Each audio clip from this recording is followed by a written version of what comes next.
I never believed the warnings. People said the town beneath the dead sky had swallowed men whole, had twisted time and memory for those foolish enough to enter. I laughed at the stories, even as my car sputtered and coughed along the twisting road that led there. Night had fallen, a blanket of darkness so thick that even the moon, a thin, slivered crescent, seemed powerless to pierce it. The wind whispered through the gnarled trees lining the road, a soft rustling at first, like the sigh of the forest. And then I heard it, a faint whisper my name. Elias, just a breath at first, then louder, sharper, almost urgent. My pulse stuttered. I shook my head, told myself it was the wind. It had to be. As I approached the town, shadows seemed to stretch unnaturally, reaching out with tendrils I couldn't explain. The buildings ahead were old, skeletal, windows black and hollow like eyes. Doors hung slightly ajar, though no lamps shone within. Even from a distance the air felt wrong, thick, oppressive, carrying faint whispers and laughter that was not human. I stopped at the crossroads. That's when I saw it, a figure standing motionless in the mist. I couldn't see its face, only the shape of a person, utterly still, watching. I stepped forward and it vanished, just gone. No footprints, no sound. A hollow certainty filled me, it had never been there or it had always been watching. The streets were unnaturally silent, yet every step I took echoed in a way that seemed too loud. The ground beneath me was rough, gravel crunching under my boots, yet each echo carried on, bouncing off unseen walls. A sense of being observed prickled at my neck. I tried to tell myself it was exhaustion, paranoia, but I could not shake the feeling that something in the shadows moved with intent. A crow landed nearby, wings ruffling softly, eyes locked on me. They were human eyes, small, cruel, and knowing. I blinked. It was gone. Yet I could still feel its gaze. Night fell fully. The clouds thickened, swallowing the pale moon completely. A streak of red flashed across the sky, like a wound, a bleeding slit tearing the heavens. I stumbled into the town, seeking something familiar, something solid, and found an inn. Or at least what looked like one. Dust layered every surface, thick and choking. The floorboards creaked under my weight, yet the creaks sounded like whispers. Something followed me, unseen, just beyond the corner of my eye. I tried to convince myself of reason. Exhaustion, imagination, the stress of travel. But the whispers persisted, growing louder, repeating things only I could know. My fears, my shame, the regrets I had buried deep. You don't belong here. I moved to leave, but the town twisted around me. Streets I had just crossed now looped impossibly, leading me back to where I had started. Doors opened to empty rooms that had not existed moments before. Time warped, elongated, suffocating. The air pulsed with the red glow of the sky, and I realized with a chill that sank to my bones that I was being watched by something older than memory, older than the world. Shadows moved against the natural light, stretching across walls, following me, bending unnaturally. I stumbled across symbols carved into door frames and fences, marks that pulsed slightly as though alive. My hands trembled, brushing against the wood, feeling the faint warmth of something that should not have life. Suddenly, a sound, a low, guttural hum vibrating through the floors and walls. My breath caught. It was not a note, not music. It was awareness. Something in the town was alive, and it knew I was here. I ran to the square. There, figures emerged from the dark, dozens of silhouettes standing silently, unmoving, yet all turned toward me. Each shadow shifted slightly, like watching, judging, anticipating. The red glow from the sky above cast them in terrible relief. And then I saw them, faces. Pale, thin, twisted expressions of terror that mirrored my own fears. They had eyes, but the eyes glowed. I dropped to my knees. My pulse thundered. Whispers echoed through the streets, repeating my name, laughing at my helplessness. The sky itself seemed to pulse, alive, watching, feeding on the dread that filled me. And then, the final moment. A sudden movement behind me, a figure lunged, flickering in and out of visibility, impossible to focus on. Its voice merged with my own, "You cannot leave." I scrambled back, hands scraping against cold stones, and as I did, a streak of red split the sky above. The dead sky had noticed me, and it would not let me go. Somewhere in the distance, faint whispers returned, echoing my name. I dared not answer. Whatever watched from the dead sky, it knew everything. And tonight I might not survive. The town didn't stay quiet for long. As I stumbled from the square, my legs heavy with fear and exhaustion. The shadows seemed to stretch further, reaching toward me, curling along the walls like living things. The red glow of the dead sky bathed the streets in a sickly, unnatural light, casting long, twisted shapes that moved of their own accord. I tried to reason, telling myself it was the exhaustion of travel, the stress of being alone, but reason faltered quickly. The whispers returned, this time sharper, layered with multiple voices overlapping. Some spoke my name, some laughed, some whispered threats I could not understand. They seemed to come from everywhere and nowhere at once. I ducked into what appeared to be a small alley, hoping for some sense of safety. The walls were covered in strange symbols, scratches and etchings that pulsed faintly under the red light. The carvings resembled faces in agony, twisted mouths open in silent screams, eyes hollow yet somehow alive. The deeper I walked, the heavier the air became, like wading through water thick with blood. A sudden noise made me freeze, a scraping sound like nails dragging along wood, echoing from the building beside me. I held my breath, straining to hear. Then it came again, closer this time. I dared a glance at the doorway. A shadow shifted inside, too tall, too thin to be human. Its head twisted unnaturally, jerking to look directly at me, and I swear, its eyes glowed red for a moment before it melted back into darkness. I stumbled backward, tripping over broken stones, and the whispering grew louder, insistent. "You shouldn't be here, you will stay." Each word vibrated in my chest. My throat was dry, but I tried to speak. Nothing came out. I turned to run, but the streets had changed. Buildings that were once solid and familiar now bent in impossible ways. Doors led to dead ends or loops that sent me back to the same twisted square. Panic rose like a tide. Every shadow seemed to pulse with movement, every whisper carrying menace. The town itself was alive, aware of me. In the distance, a faint light flickered. A house slightly less decayed than the others. Desperate for guidance, I moved toward it, only to notice the faintest sound of movement on the roof above. I looked up. A figure crouched there, head cocked unnaturally, watching me.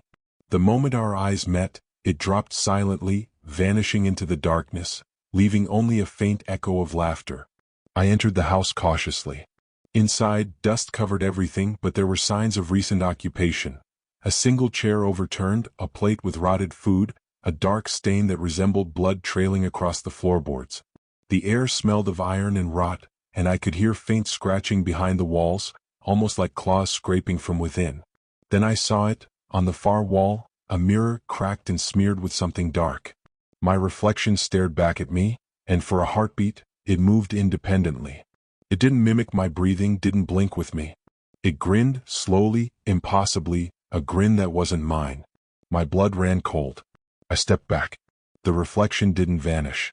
It waved. I bolted from the room, the floorboards groaning under my weight. Every turn, every hallway brought new horrors. Shadows crawling up walls, whispering voices chanting my name, and fleeting glimpses of figures moving just beyond my vision. The walls seemed to breathe, expanding and contracting, pressing inward as if trying to crush me. Outside, the town square had transformed. The silhouettes I had glimpsed before were closer now, standing perfectly still. Their eyes glowed red in the dead sky's light. The air vibrated with their presence, thick and suffocating. I wanted to scream, but my voice failed me. One figure stepped forward, a tall, impossibly thin shadow. It stretched toward me, hand outstretched, fingers long and clawed. The whispering voices rose to a deafening crescendo. "You cannot leave, you are ours." I ran.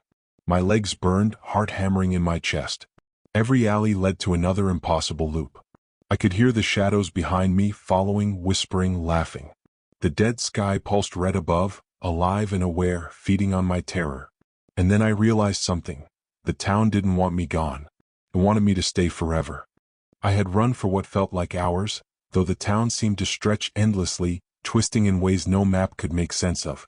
The dead sky above bled its deep red light into every shadow, painting the streets with a color I can only describe as wrong. My chest heaved, my legs burned. And yet, the whispers never ceased. They followed me like a storm, gnawing at the edges of my mind. Every corner I turned, every alley I tried to escape down, the shadows waited. They didn't move like living creatures. They moved like intentions. Pure malice coiled into forms that stretched, flickered, and twisted unnaturally. And then I saw it. At first it was just a shape, a tall, thin silhouette standing beneath a flickering street lamp. But the moment I focused on it, it moved. Not in the way a person moves, not fluidly or naturally. It jerked like a puppet with broken strings, then glided forward, impossibly fast, crossing the distance in a single step. Its face. I could not see it clearly. But the air around it grew colder, the shadows it cast stretched impossibly long, and I felt my mind reel under the weight of something ancient, something aware. I stumbled back, my boots scraping the cobblestones. The figure stopped, tilting its head unnaturally to one side, and a whisper like broken glass reached my ears. "You should not have come." The sound wasn't just a voice, it vibrated in my chest, shaking my bones. I stumbled again, trying to run, but the streets were no longer streets. They were corridors bending, folding in on themselves, forcing me back toward the figure. Panic clawed at my mind. I screamed, but no sound came. Only the whispers, louder now, overlapping, circling, repeating every fear I had ever known. I ducked into an old house, doors slamming shut behind me. Dust hung thick in the air. The faint light from outside cast shadows that moved independently of any logical source. And then I saw it, a mirror, cracked and filthy, reflecting not my own terrified face but its face. It grinned.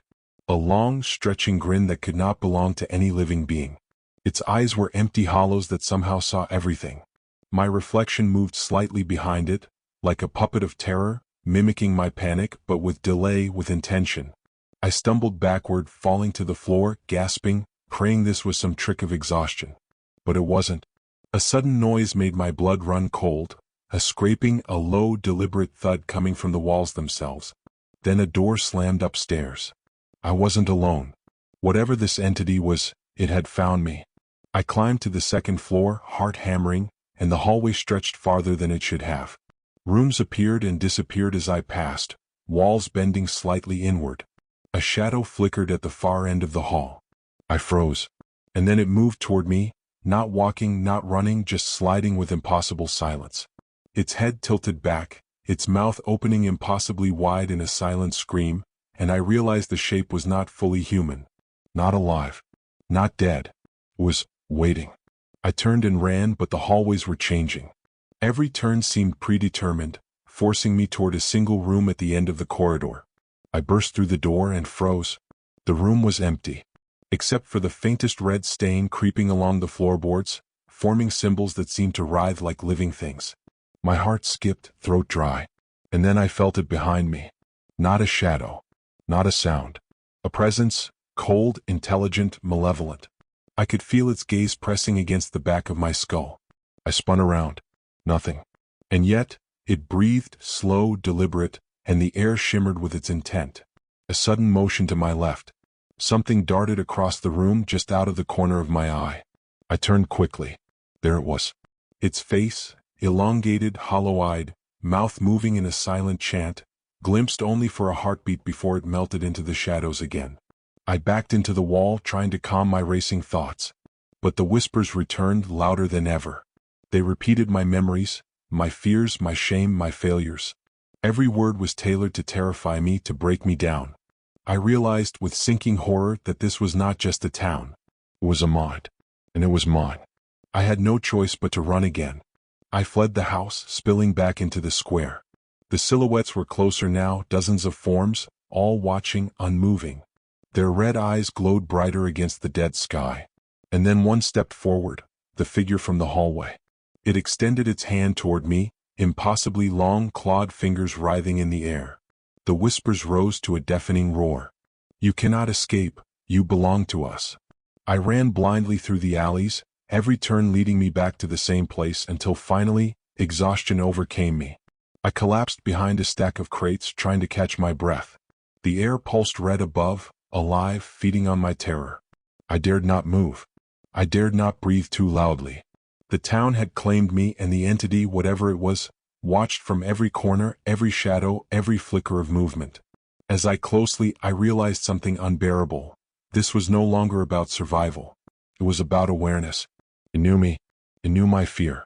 And tonight, it would learn just how far I could be broken. The town had grown impossibly vast, stretching and twisting beyond reason. Streets bent like coils, leading me back to the same square over and over, as if it were a trap designed for my mind. Shadows pulsed in the red light of the dead sky, twisting along walls, reaching impossibly long. They were not human, not fully alive, yet they moved with intent, aware of me. Every step I took echoed unnaturally, amplified by a chorus of whispers repeating every fear, every shame I had ever carried. I ran not knowing where to go, only knowing I had to move. The air pressed against me, heavy, suffocating, like a weight made of darkness itself. The whispers sharpened into threats. You cannot leave. You are ours. You belong here. Alleys shifted as I passed, stretching and narrowing, bending impossibly. Buildings warped in shape, walls stretching to reach me, floors rising beneath my feet. I stumbled into an abandoned house. Dust clung to my clothes, the air thick and metallic, smelling of decay and blood. The floorboards creaked, though I had stepped carefully. Shadows flickered in corners, and I felt something brush my shoulder, cold, deliberate, intentional. In the hallway, mirrors reflected my terrified face, but for a moment I glimpsed something else. A version of me twisted, grinning in agony, eyes hollowed, mouth stretching impossibly wide. I blinked and it was gone. But the feeling remained, heavy and suffocating. I stumbled back into the street, the silhouettes of dozens of figures emerging from the shadows. Their eyes glowed red, unblinking, burning into me. Some drifted, some flickered, but all moved with terrible purpose. The dead sky pulsed in rhythm with their gaze, as if alive, feeding on the fear that radiated from me. I ran blindly through the twisted streets, passing doors that led nowhere, halls that stretched infinitely. Faces appeared on walls, screaming, hollow-eyed, twisted in pain and malice. The symbols etched into wood and stone pulsed faintly, writhing like living things. Whispers layered over whispers, overlapping, chanting my name, reciting my fears, my failures, my regrets. Then they came closer. Shadows coalesced into forms, tall, thin, impossibly long-limbed. Mouths opened wide without sound, eyes glowing, faces flickering between human and grotesque. One figure reached out. Its claws brushed my arm. The sensation was real, cold and sharp like ice through my veins. I screamed, but no sound escaped. I fled into a courtyard where the ground seemed alive. The cobblestones pulsed beneath my feet, rising and falling, breathing with the dead sky. A faint mist rolled across the ground, whispering words I could not fully understand, yet understood all the same. The figures followed, drifting closer with every heartbeat. And then came the hallucinations. Faces in puddles, distorted and laughing. Reflections that moved independently. Shadows stretching impossibly, twisting into forms I couldn't name. Whispers became voices, voices I had known, voices of the dead, voices of my own thoughts, layered together in a chorus of torment. I stumbled back into a house, collapsing against the wall. The floorboards groaned under some invisible weight. Symbols on the walls pulsed brighter, forming shapes that seemed to twist and writhe. My reflection in the mirror grinned at me, wider than humanly possible, teeth black and glistening. The air trembled. I realized then the town was alive. A predator. It had been waiting. It fed on fear, on terror, on the realization of helplessness. Every shadow, every whisper, every pulse of the dead sky was part of it. It wanted me broken. It wanted me to surrender. And then the attack began in earnest. Shadows lunged from walls, floors, and ceilings. Some passed through me, icy and sharp. Figures emerged from nowhere, faces twisting, screaming silently. Whispers became screams. The dead sky flared, a deep, bleeding red that illuminated the horror all around me. I tried to run. The streets twisted. Buildings bent. Doors led back to rooms I had already passed. The town itself was closing in, suffocating me. I found myself in the square again, the center of the town. Hundreds of figures, now solid and moving with intent, surrounded me. Red eyes burned in the dead sky above. One stepped forward, taller than the rest, mouth opening impossibly wide. It whispered in a voice that sounded like mine, like everyone I had ever feared, "You belong here. You always belonged here." I fell to the ground, trembling, trying to escape, but the air itself resisted me. Shadows stretched to my body, brushing, pressing, wrapping. I could feel every claw, every whisper, every gaze. The sky pulsed. The town pulsed. I pulsed with terror. I don't know how long I stayed there, paralyzed, breathing shallow as the dead sky above bled into the town. Faces formed in the clouds, ancient, impossible, twisting into shapes older than memory. The whispers promised pain, torment, eternal watching. I realized fully then, there was no escape. The town had claimed me.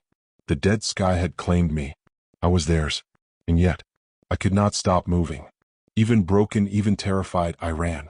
I ran through alleys that twisted impossibly, past shadows that reached impossibly, past reflections that screamed, past whispers that clawed at my mind. The town fed on my fear, grew stronger with every heartbeat, but I ran because to stop meant nothing. To stop meant surrender. And the dead sky watched, pulsing red, alive, eternal, hungering, patient. The town street stretched endlessly beneath the dead sky, red light dripping like blood over every building. I stumbled across a crumbling signpost at the edge of the square, barely legible, but it warned clearly. Turn back. You do not belong here. Leave before the dead sky notices you. I laughed nervously. A warning? From a town where no one survived? My pride and curiosity refused to heed it. The alleyways ahead twisted unnaturally, shadows stretching long and wrong, curling toward me with intent. Every instinct told me to turn back, yet I pressed forward. The air thickened with every step, pressing against my chest, like the town itself tried to push me backward. Whispers returned, soft, deliberate, winding around my thoughts. Why do you ignore us? You will regret it. I stumbled into a courtyard, noticing symbols etched into the ground, writhing faintly as though alive. A figure waited, motionless, faintly visible. Its red eyes pierced me. A shadow stretched from it across the stones like a warning finger. You were told to leave, it whispered directly into my mind. Yet you stay. I pressed on, telling myself I could survive, that the warnings were superstition. Yet every corner was darker, every shadow longer, every whisper sharper. The town tested me. The hallways and hallucinations. As I moved through the alleyways, the town itself seemed to shift. Streets twisted impossibly, walls breathed, doors led to rooms I had not seen before, only to vanish when I looked back. Hallucinations began. Reflections in puddles, mirrors, even broken glass showed versions of myself twisted in pain. Faces appeared in shadows, screaming silently. Whispers grew louder, repeating secrets only I could know. Signs, half buried or scrawled in dried blood, warned me again. Leave now or the sky will feed on you. I ignored them. Each ignored warning seemed to ripple through the town. Shadows stretched further, the air grew colder, thicker. Whispers became voices, mocking, intimate, cruel. I stumbled into a ruined building, hoping for safety. The floorboards groaned, shadows stretched along walls, the very air seemed alive, resisting me. I pressed myself to the wall, trembling. Every breath was audible. Every heartbeat screamed. A figure emerged from the red mist outside, a shape impossible, taller than I should have imagined, its mouth opening wider than possible, eyes flickering. It whispered, "You chose this. You will learn why warnings are never ignored." I ran, but the streets twisted, the buildings bent, the sky pulsed, and I realized fully that the town had noticed me. Consequences looming in psychological dread. The final hour was a slow, suffocating crawl. I could not run faster than the dread that pressed on me from all directions. Every shadow, every whisper, every shift of the dead sky above fed on my fear. I stumbled into alleys that twisted impossibly. Reflections of myself in glass and puddles mocked me, showing grotesque versions of my face, laughing silently. I paused at a ruined fountain, the water black and still. Symbols shimmered faintly in the liquid, pulsing like veins under skin. The whispers became screams. Voices of the dead, voices of my own fears, layered together. I fell to my knees, hands trembling, unable to breathe freely. The warning had been clear. The sign, the whispers, the shadows, they had all tried to tell me. And I had ignored it. Now the consequences were patient, slow, inevitable. Every step I took, every breath I drew, the town, the dead sky, and the shadows measured me, learning me, preparing me. The red light above flared, pulses echoing in my chest, and I realized there was no escape. The moment I ignored the warning, the dead sky had begun feeding on me. I could hear faint laughter from every corner, every shadow. The town pulsed like a living heart, marking me, feeding on my pride, my fear, my defiance. And as I stumbled forward, knowing I could not survive this night without paying the cost of my foolishness, the whispers promised. Next time you will learn, the warnings are never idle. And the dead sky pulsed above, patient, eternal, waiting for me to break. The town no longer resembled anything I had known. Streets bent, twisted, and looped in ways that defied logic, walls breathing, shadows crawling along them as though alive. I had begun to understand one truth: the dead sky was not just a threat, it was aware. And now, the warnings I had ignored were no longer whispers. They were commands shaping the town itself. I pressed forward, desperate for understanding, though each step was heavier than the last. The street seemed endless, every alley looping back on itself. Symbols etched into walls glowed faintly under the red light, shifting slowly as if alive, forming shapes I could not comprehend. Some resembled faces, others shapes older than memory, impossible angles twisting into geometries that made my mind ache. The whispers returned, layered, urgent. They no longer spoke only my fears, they spoke of things I could not know. Names of people long dead, events that had never happened, secrets buried in the town's bones. You seek the truth, one voice whispered, but the truth is older than you, older than the sky itself. I turned a corner and saw it, a doorway unlike any I had seen before. Framed in blackened wood, etched with glowing runes that pulsed faintly, it seemed to breathe, inhaling and exhaling with deliberate intent. Compelled, I entered. Inside, the air was thick, almost liquid. Shadows moved independently, crawling along the walls and ceiling. A faint red glow illuminated the room, and I could see them. Figures crouched in corners, faceless, silent, watching me. Their presence was oppressive, intelligent. They did not move unless I looked directly at them, but when I did, they shifted, stretching, growing, impossible shapes forming and dissolving before my eyes. In the center of the room was a table, carved from stone, covered in symbols and dust. On it lay an object, a small, blackened orb pulsing faintly like a heartbeat. Drawn to it, I reached out. The moment my fingers brushed the surface, a vision slammed into me. I saw the town as it had been long ago. Streets empty, skies red, shadows moving. A voice whispered from the vision itself, "You must understand or be consumed." The vision shifted. I saw myself trapped, being pursued endlessly by shadows, being marked by the dead sky. Each mark burned briefly on my skin, then vanished. The figures in the vision turned toward me, faceless, their presence crushing. And then the red sky flared, pulsing violently, feeding on my fear, feeding on my hesitation. I fell back from the orb, gasping. The room around me had changed. Symbols on the walls glowed brighter, the shadows closer. Whispers had become voices chanting my name. The town itself seemed alive, bending reality around me, pressing me toward some unknown, inevitable conclusion. I fled, the doorway vanishing behind me. The streets stretched endlessly, looping and folding. Hallucinations multiplied. Reflections in broken glass showed faces grinning in agony, shadows twisted in impossible geometries. Whispers spoke of events that had not yet happened, secrets I could not have known. A figure emerged, taller than any human, with eyes like embers and a mouth that opened impossibly wide. Its presence alone distorted reality. It extended a clawed hand toward me. I realized that this was no ordinary shadow. This was a guardian, a herald of the dead sky, a messenger of consequences. "You seek to understand," it whispered, "but understanding comes at a cost. The deeper you look, the more you belong." I ran blindly through the town. Doors that should have been familiar led to unknown rooms. Streets that I had memorized twisted into new paths. The dead sky pulsed overhead, alive and aware, feeding on the fear I carried. And the whispers, voices, and shadows pressed closer. Then I realized, the mystery was not external. It was within me. Every step, every glance, every heartbeat drew me further into the town's mind. The dead sky, the town, the shadows, they were reflections of fear, history, and desire intertwined. The deeper I searched for answers, the more I became part of it. And yet I could not stop. The mystery called me, pulling me forward. I knew the truth was close, and I also knew that knowing it might destroy me entirely. The town had stopped being a place. It was alive, aware, breathing with the pulse of the dead sky above. Every street I had memorized was gone. Every alley twisted impossibly. The shadows no longer waited, they advanced with purpose, converging around me in ways that defied reality. I had chased answers for so long, but now there was only one certainty: I could not avoid them. The figures, the guardians of this town, emissaries of the dead sky, were no longer distant. They stepped from walls, emerged from the ground, solid and impossible, their presence bending the air. A whisper echoed closer than ever, You should have left. Now face what you've earned. And then I saw it. A figure taller than any human, impossibly thin, mouth stretching in a grin wider than nature allowed. Its eyes burned like red coals, and yet they were not eyes.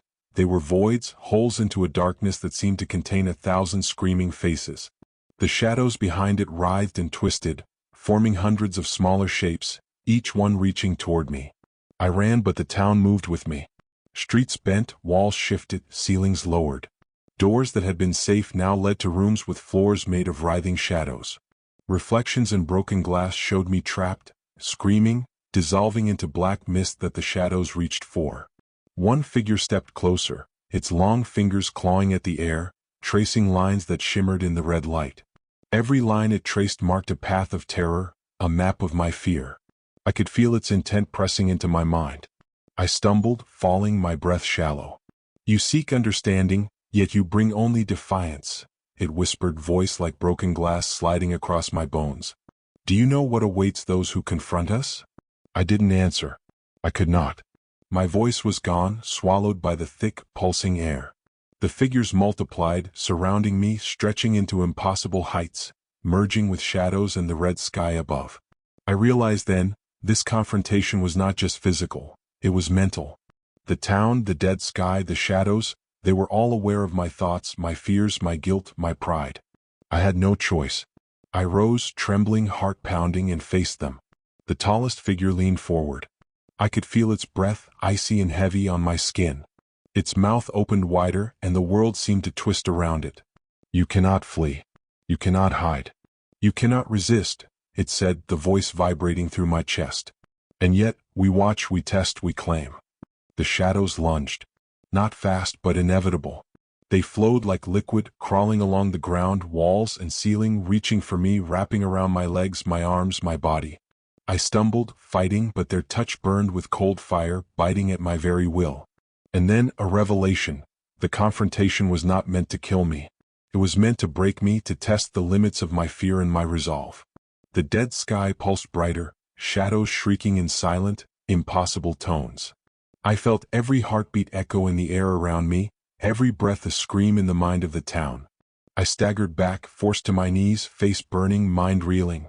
The tallest figure extended a clawed hand toward my head. I felt the pull, a tug not of physical force, but of inevitability, of fate itself bending toward me. My memories, my fears, my regrets, all surged forward like a flood, crashing into me. You have seen only the surface, it whispered. The deeper the gaze, the darker the truth. You cannot unsee it. You cannot escape it. You are ours. The shadows recoiled slightly, as if acknowledging the pulse of defiance in me. And yet, the confrontation continued. Figures lunged, twisted, coalesced, testing, probing, searching for the exact moment my fear would break into terror beyond endurance. I realized fully then, confrontation was not about survival. It was about endurance, comprehension, and the horrifying clarity that I was part of the town's mind, part of the dead sky's will, whether I accepted it or not. I rose to my feet, shaking, eyes wide, and faced the tallest figure again. Every instinct screamed to run, but I knew there was nowhere to hide. I could feel the whispers crawling beneath my skin, inside my mind. And as I looked into the void that was its eyes, I understood one thing. Some truths are beyond human comprehension. Some confrontations are beyond escape. And yet I stood, trembling, defiant, alone in the heart of the dead sky city.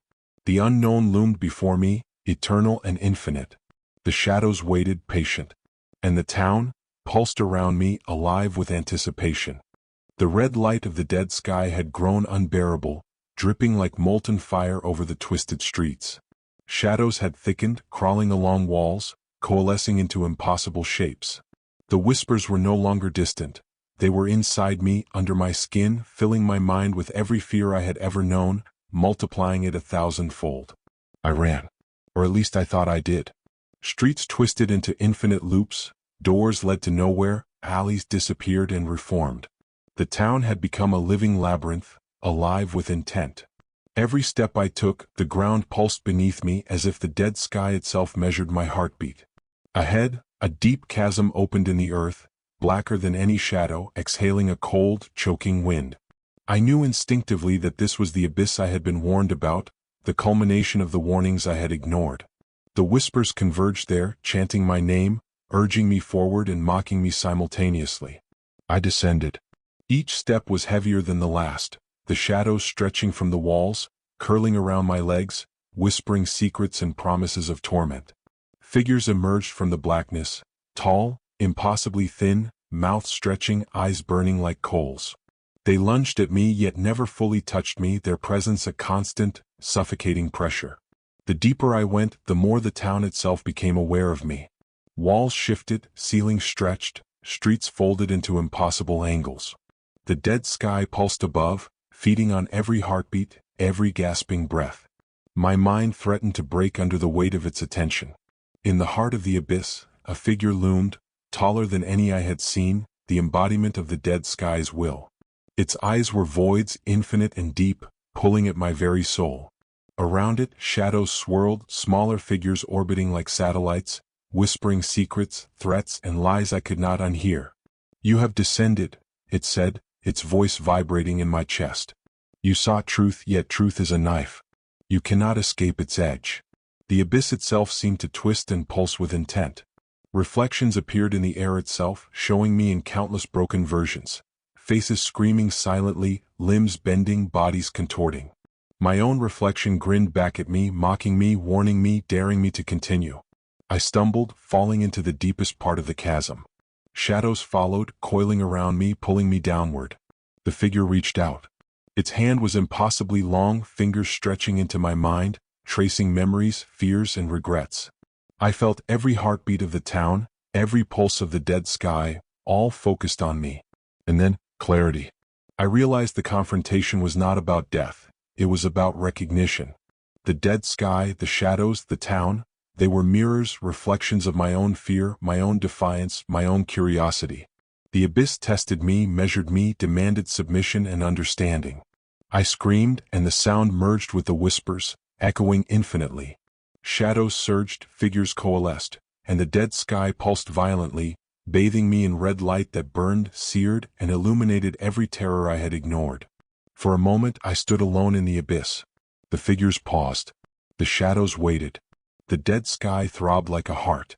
I realized survival would not come from fleeing, it would come from understanding, endurance, and acknowledging the truth of the town, that to confront the unknown was to become part of it. And then the abyss shifted. The floor beneath me gave way to infinite darkness, yet I did not fall. I hovered, suspended, aware, terrified, yet alive. The dead sky pulsed one final time. Shadows reached for me and recoiled. The tallest figure bent closer, its void-like eyes probing, and whispered, "You endure. You survive. But you are changed. You have seen too much, and yet there is more to come." The abyss remained, pulsing, alive, infinite. And I understood fully that this was not the end, it was the climax, the moment before the final reckoning. The dead sky waited, patient. The town waited, eternal. And I had survived, but only just. The red glow of the dead sky had faded slightly, but the town itself remained alive, breathing, watching. Shadows lingered in the corners, twisting and stretching, but they no longer advanced. The pulse of the sky slowed, rhythmic, patient, as if measuring the aftermath of my endurance. I stumbled through the streets, broken, trembling, every step heavy with exhaustion and fear. The warnings I had ignored echoed in my mind. Each sign, each whisper, each shadow had been a guide, a teacher, a threat, and now their lesson was complete. The deepest parts of the town revealed themselves as I walked. Broken windows reflected not just my image, but echoes of what had been and what could have been. Faces stared from walls, less aggressive now, watching, not hunting. The dead sky, though still tinged with red, no longer seemed to feed on me. I came to the central square, where the pulse of the town was strongest. The tallest figure appeared one last time, looming above me. Its void-like eyes scanned me, silent and piercing. It spoke, not aloud but in my mind. "You endure. You survive. But the world you knew is gone. You have changed. You have seen too much to return to the life you once had." I nodded, understanding. Survival here was not about escaping. It was about endurance, comprehension, and acceptance. The town, the dead sky, the shadows, they had marked me, reshaped me. And now they allowed me to leave, but not as I had arrived. The streets gradually unfolded into paths I recognized. Doors led where they should. Shadows remained, distant and silent. The red sky above faded to a bruised purple, pulsing faintly like a heartbeat I could still feel in my own chest. I stepped beyond the town's edge. The air was lighter here. The whispers faded to echoes, distant, haunting. Yet I knew deep inside that the dead sky had not released me entirely. Its gaze lingered, patient and eternal. I survived. But survival came at a cost. The dead sky, the town, the shadows, they remained. And somewhere beneath the horizon, waiting in the crimson glow, the warning whispered again. The end is never final. You belong whether you know it or not. I walked forward, trembling, alive, changed and haunted. The echo of the dead sky followed me, a shadow in my mind, a pulse in my heartbeat, a reminder that some mysteries are eternal, some horrors unavoidable, and some truths should never be sought. The town receded behind me. The sky faded into night. And yet, the fear lingered, patient, eternal, waiting for the next step, the next curiosity, the next soul daring enough to ignore the warning.